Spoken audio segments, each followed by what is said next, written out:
sejahtera. Bertemu lagi dalam channel Cikgu Sam Tutorial. Kali ini kita akan membincangkan konsep sewa kuasi. Berbanding dengan sewa ekonomi dan perolehan pindahan, sewa kuasi adalah lebih ringkas dan mudah dikira. Oleh itu, untuk membolehkan kita betul-betul memahami apa itu sewa kuasi, maka selepas penerangan konsep sewa kuasi, saya akan tunjukkan bagaimana kita menyelesaikan satu soalan yang berkaitan dengan sewa kuasi. Sewa kuasi. Apa itu sewa kuasi? Sebenarnya sewa kuasi merupakan satu konsep yang mudah dan ringkas, tetapi sering dianggap sukar. Persoalan dia, kenapa? Kalau kita lihat, sebenarnya sewa kuasi adalah bayaran lebihan kepada faktor pengeluaran yang penawarannya tidak anjal sempurna dalam jangka pendek. Ini bermakna penawaran faktor pengeluaran tersebut adalah tetap dan tidak boleh ditambah dalam jangka pendek. Kalau kita lihat apa itu sewa kuasi, maka jelas di sini sewa kuasi adalah perbezaan antara jumlah hasil dengan jumlah kos berubah. Dan melalui rumus sewa kuasi bersamaan jumlah hasil tolak jumlah kos berubah.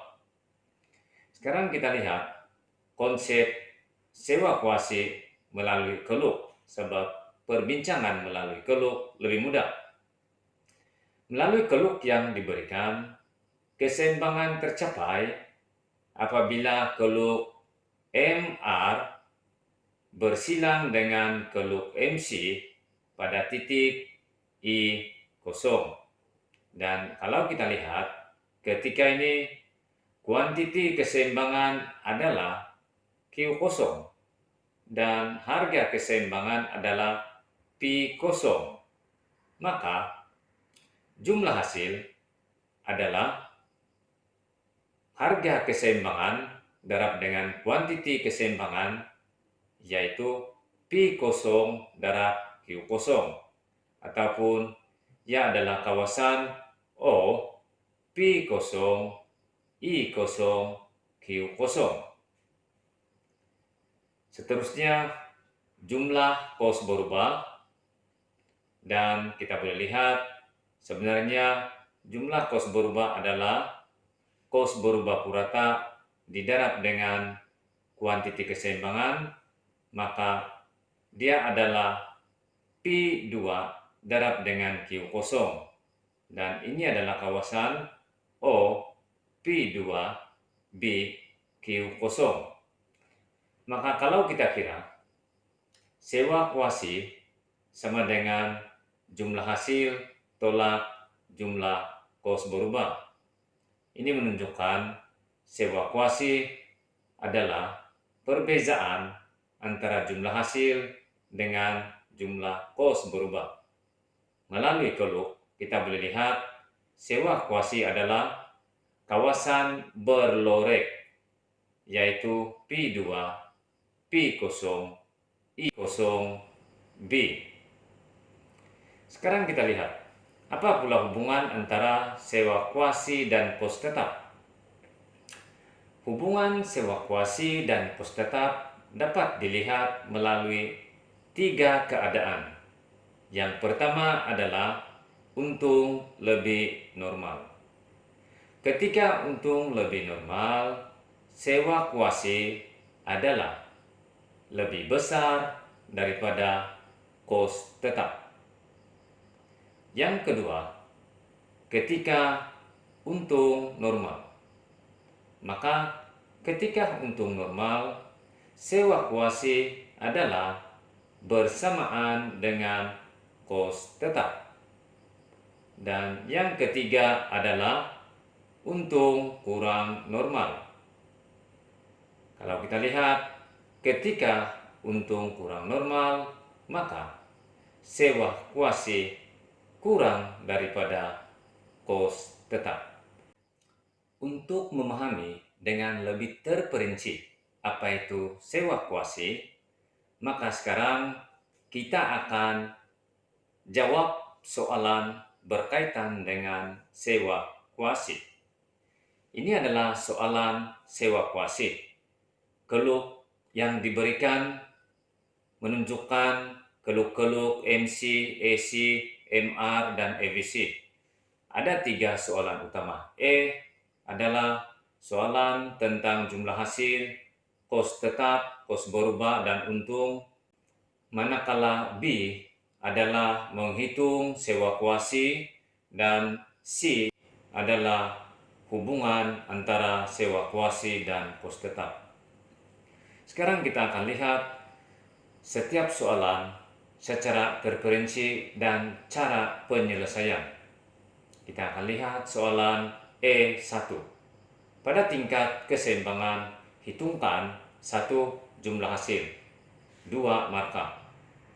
Penyelesaian adalah 1 jumlah hasil sama dengan harga keseimbangan didarab dengan kuantiti keseimbangan.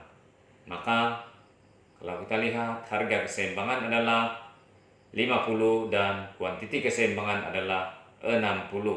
Maka apabila dihitung 50 darab 60 dan jawaban akhir adalah 3000 ataupun RM 3000, maka jumlah hasil adalah RM 3000.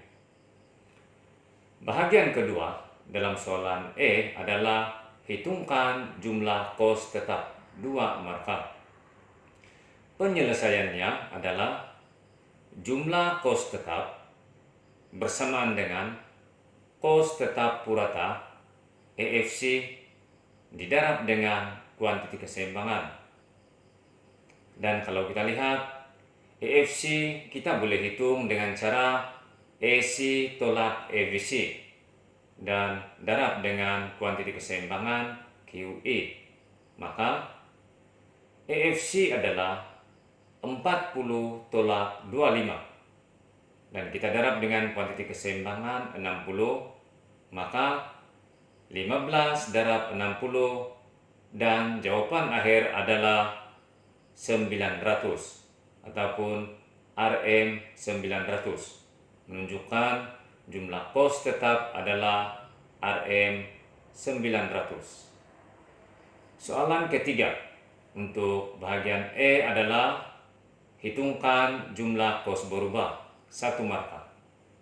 Penyelesaiannya jumlah kos berubah bersamaan dengan kos berubah purata EVC darab dengan kuantiti keseimbangan. Maka kalau kita lihat EVC adalah 25 dan didarab dengan kuantiti keseimbangan 60, maka jawaban akhir adalah 1500 ataupun RM 1500. Maka jumlah kos berubah adalah 1500. Soalan keempat untuk bahagian E adalah hitungkan jumlah untung. Penyelesaiannya, jumlah untung adalah jumlah hasil tolak dengan jumlah kos. Jumlah hasil dapat dihitung dengan cara harga keseimbangan darab kuantiti keseimbangan, dan jumlah kos dapat dihitung dengan cara kos purata darab kuantiti keseimbangan.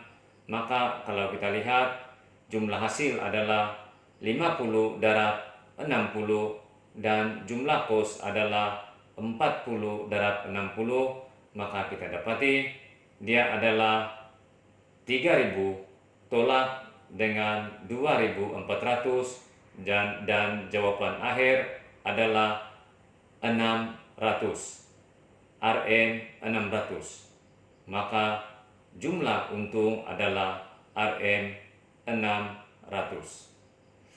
Soalan bahagian B. Hitungkan sewa kuasi yang dibayar kepada faktor pengeluaran 2 markup. Penyelesaiannya, sewa kuasi bersamaan dengan jumlah hasil tolak dengan jumlah kos berubah. Maka jumlah hasil adalah PI darab QI dan jumlah kos berubah adalah EVC darab QI. Maka kita dapati dalam kurungan 50 darab 60 tolak dengan dalam kurungan 25 darab 60 dan kita dapati 3000 tolak 1500, maka jawaban akhir adalah 1500. Rm 1500 ini menunjukkan sewa kuasi adalah 1500. Dan kita lihat soalan terakhir, yaitu bahagian C. Berdasarkan jawaban Anda dalam E dan B, terangkan hubungan antara sewa kuasi dengan kos tetap. Penyelesaiannya, firma mendapat untung lebih normal, maka sewa kuasi adalah lebih besar daripada kos tetap. Begitulah perbincangan tentang konsep dan penyelesaian satu soalan tentang sewa kuasi. Diharap semua pelajar-pelajar dapat memahami konsep sewa kuasi. Sekian pertemuan pada kali ini dan bertemu lagi pada tutorial yang akan datang. Sekian, terima kasih.